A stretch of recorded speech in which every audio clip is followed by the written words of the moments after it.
Well, hello everyone, Texie88 here, and welcome to another review. And now we're taking a look at Ocean's Amstrad CPC ported Knight Rider. Now, just before Christmas 2020, I actually took a look at the ZX Spectrum version of this same game that they released, and it really wasn't that great, to be perfectly honest. It's definitely one of Ocean's comparatively rare low points. And I'm not expecting much from this CPC version, if the truth be told. And not helped by the fact that the people who programmed it clearly can't spell ambassador. There are supposed to be two S's in ambassador, and they put ambassador, so... And there seem to be fewer missions compared to the Spectrum version as well. I mean, there are only 3. I mean, I'm not counting random plot, because from what I understand, that just picks any of those 3 at random. I mean, I could be wrong, but this is actually the first time I'll have played the CPC version, but so... Oh, let's just see what it's like, and...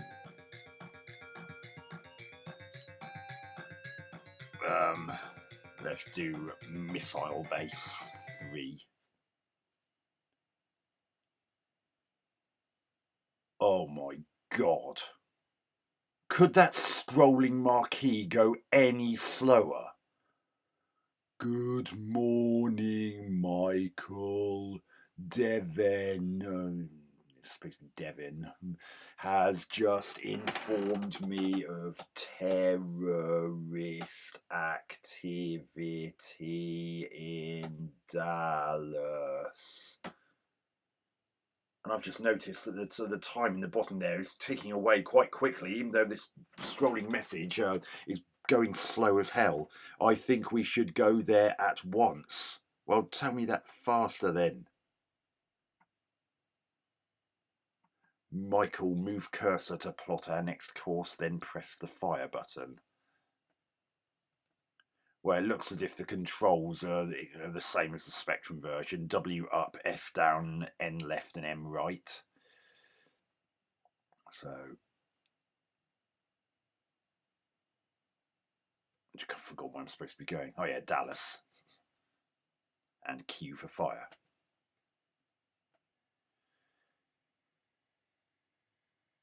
Oh, there's a very faint engine noise in this. There was no engine noise in the Spectrum version. But speaking of the Spectrum version, with the exception of that crosshair, which is noticeably different, this does seem to have Speccyport written all over it for the most part. I mean, that bottom section is definitely clearly a carbon copy of the Spectrum version.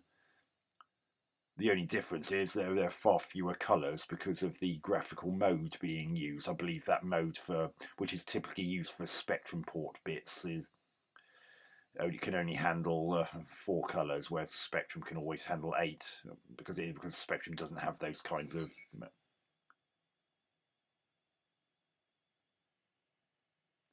Now, another thing that's inspired me to do this review is that YouTuber Zeusdaz actually did a shit game time review of this, and I'm not going to give away the score he gave it.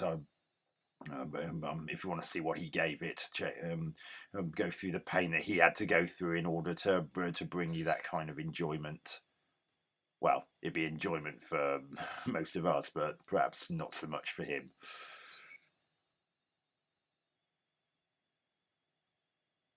But well, the helicopters look much the same as they do in the Spectrum version as well. Although I'm not so sure about the road. The road looks a bit different. Maybe it's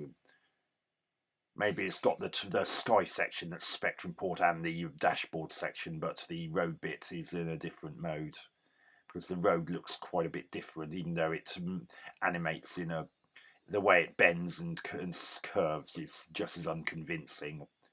I don't know why this couldn't have just been a proper driving game, like, well, basically any other driving game which has proper curves and stuff. I mean, there could have even been traffic like that as well.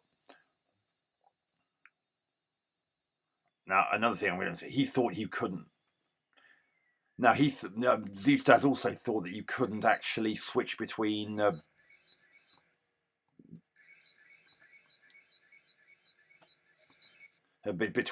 Michael controlling the driving or the shooting. You absolutely can. You absolutely can. Just as in the Spectrum version, which admittedly he's flat out refusing to do. I honestly can't blame him. You press the T button, and as you can see in the middle right of the screen, it's got laser M and steer K, with with with laser, with the M being for Michael and K being for Kit. So if I press T again, it switches back. But it still has the same problem as Spectrum version. If Michael's doing the shooting, then Kit doesn't drive as fast as Michael can. And as I said, you're up against the clock with this game. Oh, God. Yeah, this isn't very interesting, really, is it? 7 scuds, standard Kit's units of distance in the middle left of the screen. As soon as that reaches 0, we'll have reached our destination. Right, now we're in Dallas. Now we need to go to the armory. So there's Michael in the top left corner. Oh my God, look at the animation on him. Michael, you must get to the room on the other side, but be careful. I can sense guards in there. I can do better than sense them. I can see them. Oh my God, these guards are blind as a frigging bat. And they seem to be walking right through barrels.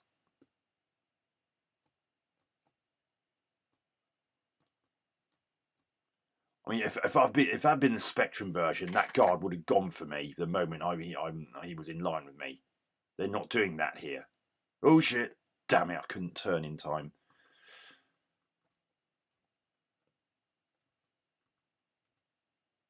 I'm trying to figure out whether this is a Spectrum port. It's a little bit hard to tell. I mean, obviously the sprites aren't, but there's something about the way the rest of the map is done is reminiscent of a Specky port. I managed to avoid the bullet that time. At least you can see the bullets in this. They're really hard to see in the Spectrum version. Oh God, how am I meant to get past this guy? There's very little in the way of... Are you flipping kidding me? You didn't even touch me. Does Michael have excessively large hitboxes or something? Trouble is, that means I've got to do this crap again. And why does Michael have his arms out in front of him like that?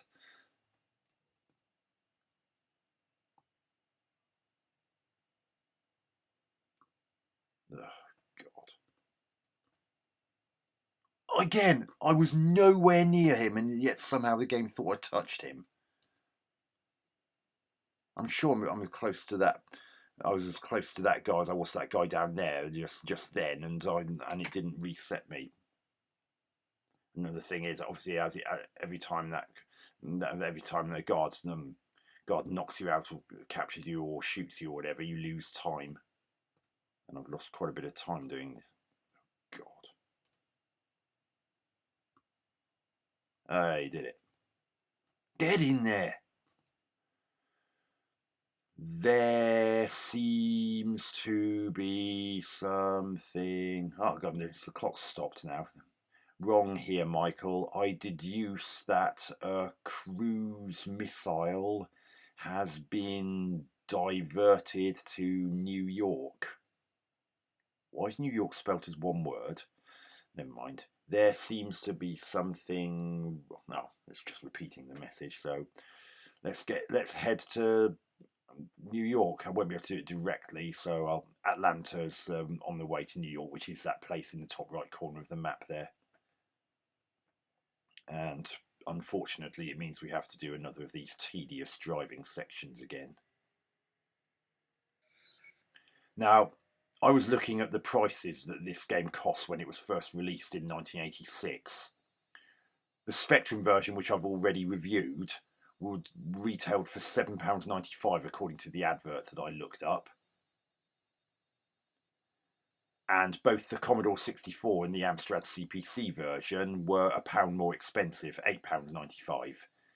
If you inflate that to current money, that's approximately £24 and £27 respectively. So you can imagine how much of a financial hit to the that would have been for a kid back then.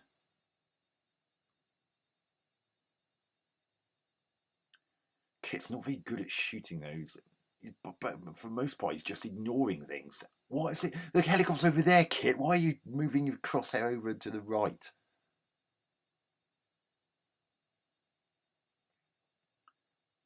I mean, as in the Spectrum version, there's a damage meter, but between the driving sections, it can cost you time if you take on too much damage.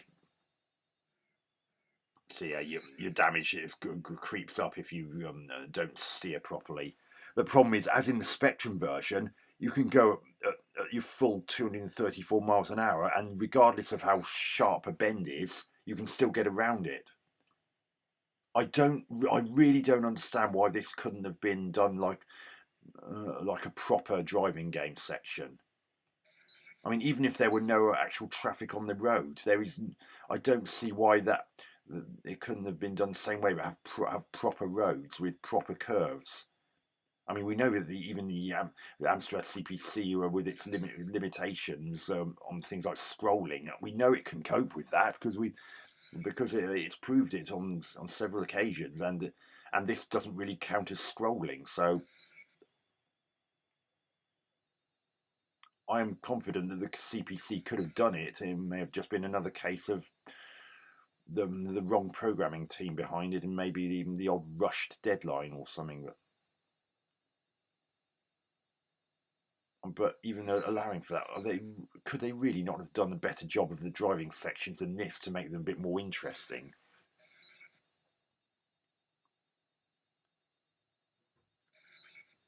I mean, yeah, I've switched to Kit driving now, but look how much slower he goes compared to Michael. He never goes more than 120 miles an hour. And the hit detection when you're shooting as Michael is pretty iffy. See, look, you can actually hear that when I'm pressing fire. And unless it's absolutely dead centre, then the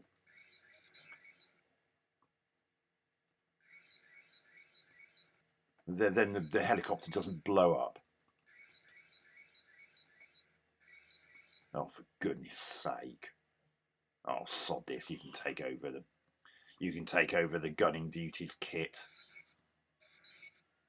Because at least I'm not so likely to run out of time before I get the chance to do anything.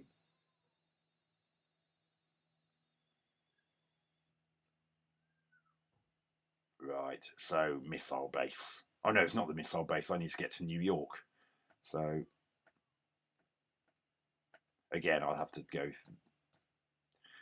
via Washington because I can't get there directly. Unfortunately, what do you know? More tedious driving.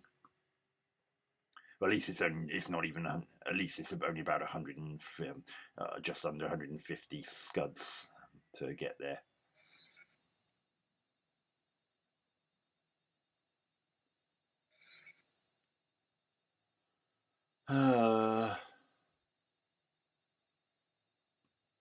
Because so much of the road is just straight, and there are no side of the road features to help relieve monotony.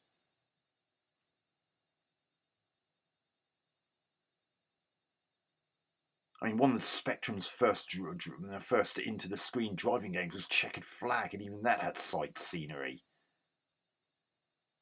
and it had proper road curves.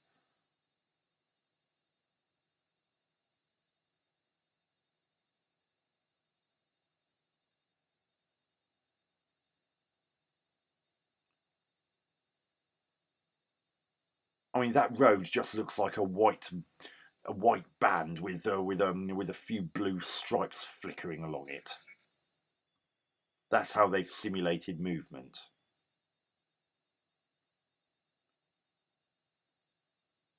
I mean, although there's not much in it, even the way the Spectrum version conveyed movement along the road was more convincing than this, not to mention smoother.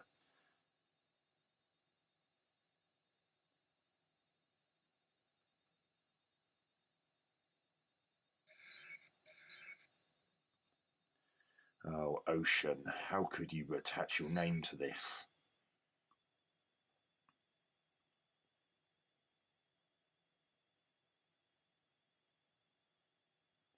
I mean, Ocean have done some great games based on film licenses, but when it comes to licenses based on television programs, I don't know what happens.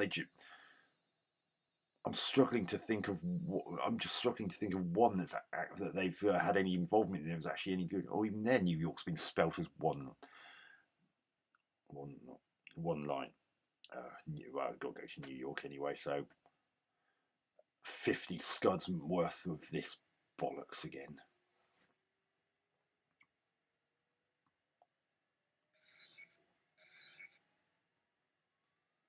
I expect even Kit must be getting bored with this by now.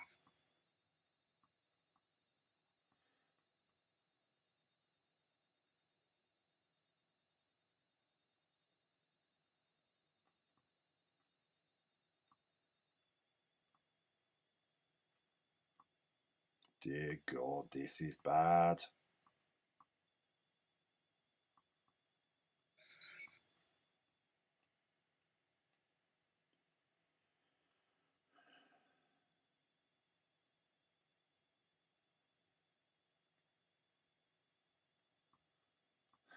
God, Zeus, no wonder you were practically falling asleep in your shit game time review. Right, terrorist base. We're now in New York. Oh God, now I've got to wait around for Kit to give his tediously slow report. Michael, I've done a computer check. One of the guards seems to be a trained killer. Trouble is, which one? Oh, I get that. Oh, it's that one. It's that one over there. Shit. It's that one that's coming for me.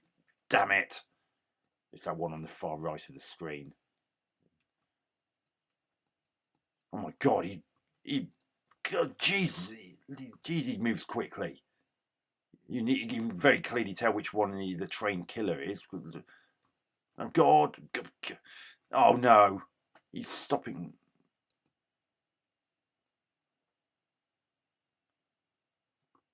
The trained killer is like these two are dancing, but the problem is I can't get past.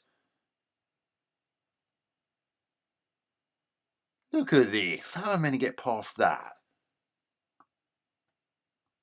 Nah, I just had to take a hit there. There was nothing else I could do. Oh God. Trouble is, I'm trying to rush because of that trained killer. Does he look? He's absolutely no. How am I going to get past? I mean, Michael doesn't have a gun, so for God's sake! And I'm losing tons of time because of this. Oh, I think I might have found a. Come on, get over here. No shit. No, no, no, no, no, no, no. Don't fire, don't fire, don't fire, don't fire. Ah, good. Now, as long as nothing stupid happens with this guy. Goodness me, that guy was a nightmare. You really had to catch him on the hop.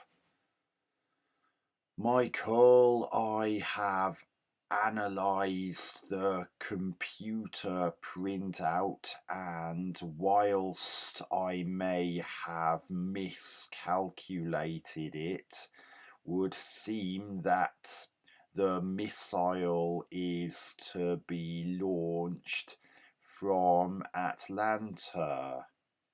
There are some figures missing, but Silicon Valley seems to be the target.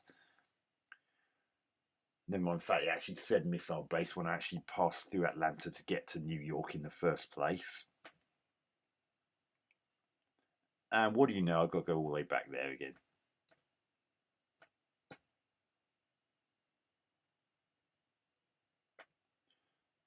Oh, God. So here we go again.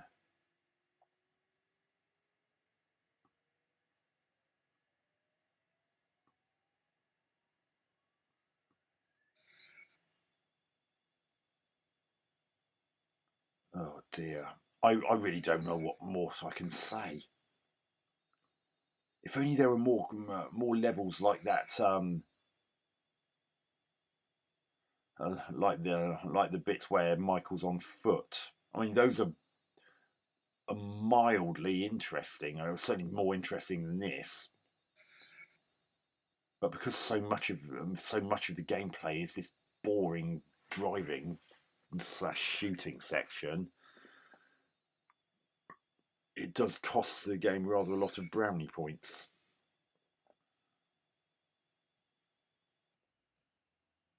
Right, Atlanta. And what do you know, more driving for another 150 scuds worth. So stupid that one of the options was missile base when I was actually passing through Atlanta to get to New York, and now I'm, by sheer coincidence, what a surprise, I'm having to go back there.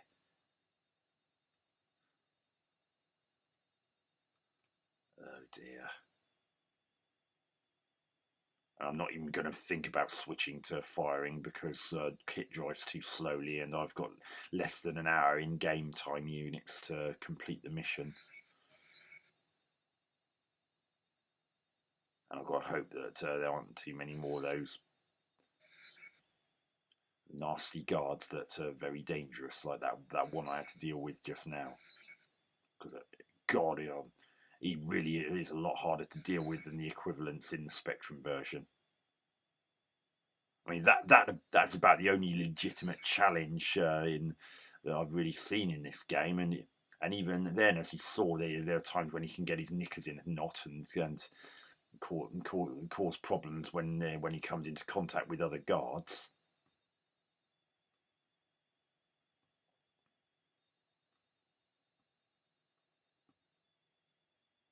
Oh my goodness, this is so dull.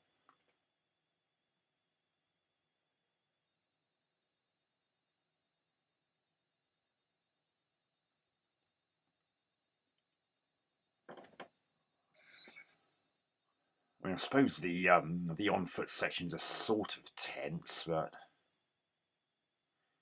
especially when you've got one of those more dangerous trained killer guards, but it's still rather underwhelming even for a game from 1986.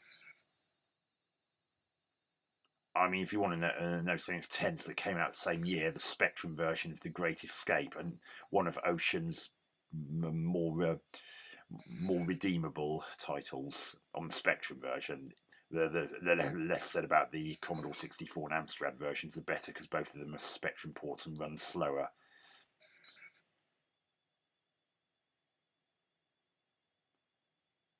But the Spectrum version is brilliant.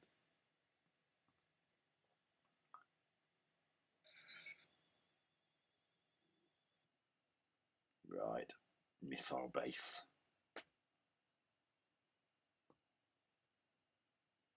Michael, the missile control room is on the other side, but the guards seem to have been alerted.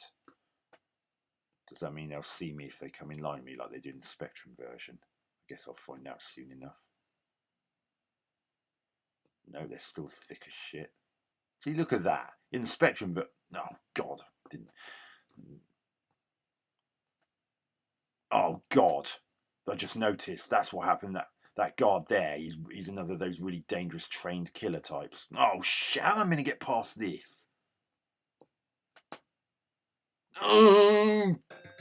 Damn it, ran out of time.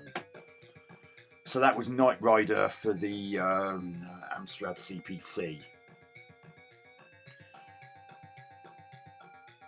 It's not great, but then we pretty much knew it was going to be like that, didn't we? Graphics, very bland for the driving bit. A lot of it clearly has Spectrum port written all over it, especially the dashboard. The road seems to have been done from scratch, but it's just so soulless and featureless that and the way the road not only undulates and curves. Well, it doesn't undulate really. The way the road curves and things is just as unconvincing as the Spectrum version, and the actual way that it tries to replicate the fact that you're moving forward is not as convincing as the nor as smooth as the Spectrum version. It's just a flickery, thin blue line. At least they've redone. They seem to have pretty much redone the on foot bits. Although the backgrounds themselves look a bit Spectrum-esque the way they're laid out. I mean, I could be wrong. I don't know whether you can have.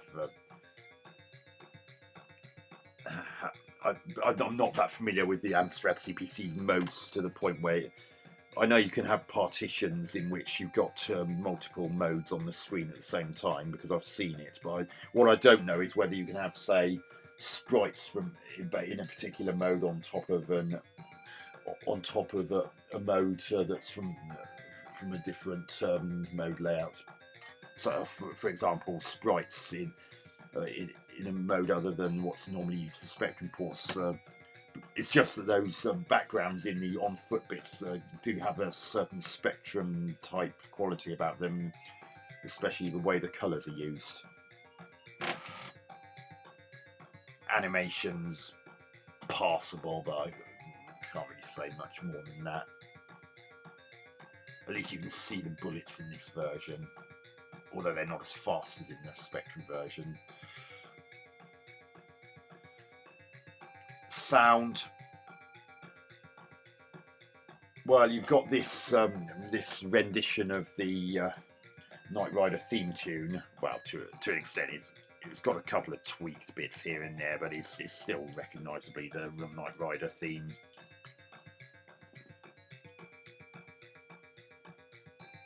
It sounds pretty good for the machine.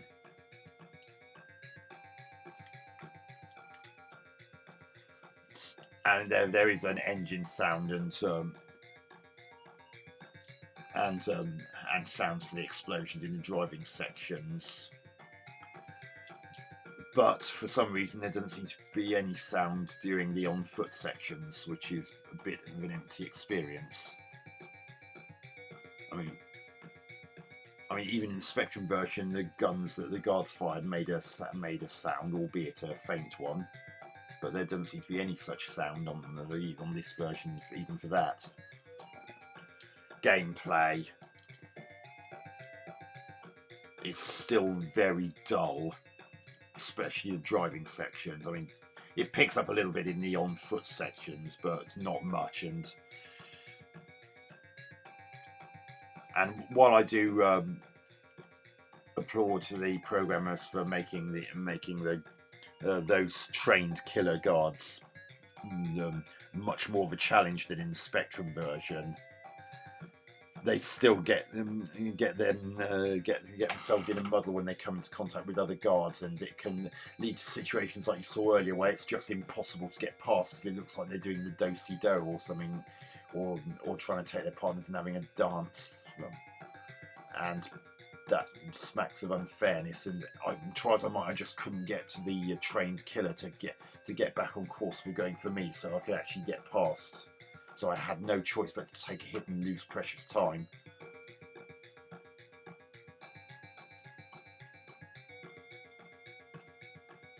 So yeah, I can't say I was massively impressed with this version either. And the fact that it costs £1 more than the Spectrum version, and it's ridiculously dull for the most part.